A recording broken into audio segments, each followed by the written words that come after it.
I am not a coffee drinker nor an espresso drinker. But when my buddy Stephane Foisy made this original Expresso Old Fashioned, I knew I had to make it. So let's go.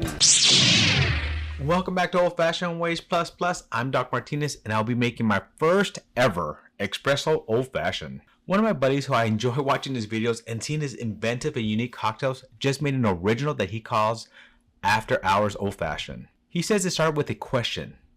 Can I make an espresso martini into an old fashioned? Well, that is where it started, but it's not where it ended. He said that after doing the basics and tweaking it, he got this recipe that we're going to use today. I will make sure to leave a link to his recipe in the description below. After Hours Old Fashioned ingredients. 2 ounces of espresso frozen in a glass. 2 ounces of whiskey. Coffee liqueur. Maple syrup. He has Nocino. I don't have that in my area, so I'm using Frangelico. Chocolate bitters. Cardamom bitters. And cinnamon. We're going to start off with the coffee liqueur, and it's only 15 mLs of it, so very minimal. Make sure just to put a little bit in there. Perfect. Now I'm going to add this. Now what he has is Nocino. I can't find that anywhere in my area, so I found 2 substitutions will be Frangelico or the Armaretto.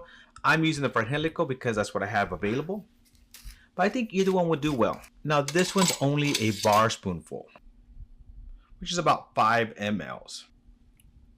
There you go. There's a lot of flavor in this, even with this such a small amount. We're also going to add some maple syrup. Now I'm using this one because it is bourbon aged maple syrup, and also just a bar spoonful, which is like, once again, about 5 mLs. Oh, this smells so good. Next is the bitters. He asked for 3 dashes of chocolate hazelnut bitters. Now I don't have chocolate hazelnut bitters, but I do have the next best thing. This chocolate bitters from my buddy Gnome. Some of the best chocolate bitters I've ever had. So if you've never had this and you need to buy one, I'll leave a description below on where you can order one. Some great stuff. I love using it, and I used it in a lot of my cocktails recently. So we're gonna do 3 full ones here. 2, 3, perfect. Next we're gonna do 1 dash of cardamom bitters. So this is an interesting taste. Add some different flavor to it. And just 1 good dash of that in there. Last but not least, we're going to use some whiskey. Now, I chose this Dettling whiskey because the other night of my life, when I used it, it had a lot of chocolate and already coffee flavors to it. So I figured this drink's perfect for it. I'll highlight the flavors in the whiskey, but it'll also help bring out some of that chocolate and some of that coffee flavor that's already imparted in this drink. It's going to be a good full 2 ounces. But use any whiskey that you have. If you have one that's more chocolate or a coffee flavor, use that one. But any whiskey should do with this one, especially because we're already adding all these other flavors to it. All right, let's just stir this up and chill it out. Now remember, you have a nice big frozen espresso in there that will keep chilling it, so you don't need to over chill it here.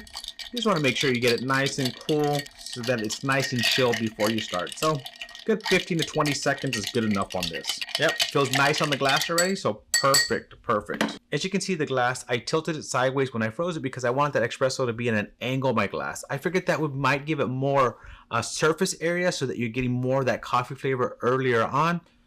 It's just an experiment I'm doing. So if you want, lay it flat. If you can, put it at an angle, whatever works best for you. All right, we're gonna pour this in here and just pour this over the top. There you go. And don't forget a little bit of cinnamon. Now he wanted grated cinnamon. I don't have any cinnamon grate, but I do have this. Only thing, it doesn't have that little top, so I have to be careful how much of this I add in. I can overdo this pretty quickly if I'm not careful. There it is, starting to come out now, so just a little bit over the top there. Perfect. I'm pretty excited about this. My buddy makes some new and interesting drinks, and this is one of his original cocktails. He came up with this after going through some tweaking and all that, so I know it's going to be a good one, and I'm glad this is my first ever Expresso Old Fashioned. Ooh, that's a nice little evolution on that drink. With the top, I don't know if you can see it, but that cinnamon on top makes it look really cool. It looks like copper kind of just over it, but that evolution of that drink is really good.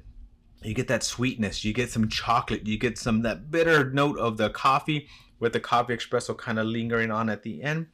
Lots of flavors there, lots of flavors. They're going for a second drink. Yeah, I like that. More of that coffee's coming through as it starts to melt that espresso. You're going to get more of that in there. You're getting that little bit of bitterness from that espresso as well. I like that cinnamon, hit of cinnamon on the tip of the tongue that you're getting as well.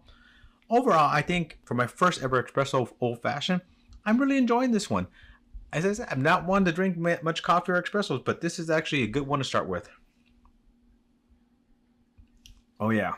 All right, my friends, thank you for joining me on another journey down my old-fashioned rabbit hole. To our next journey, my friends, cheers.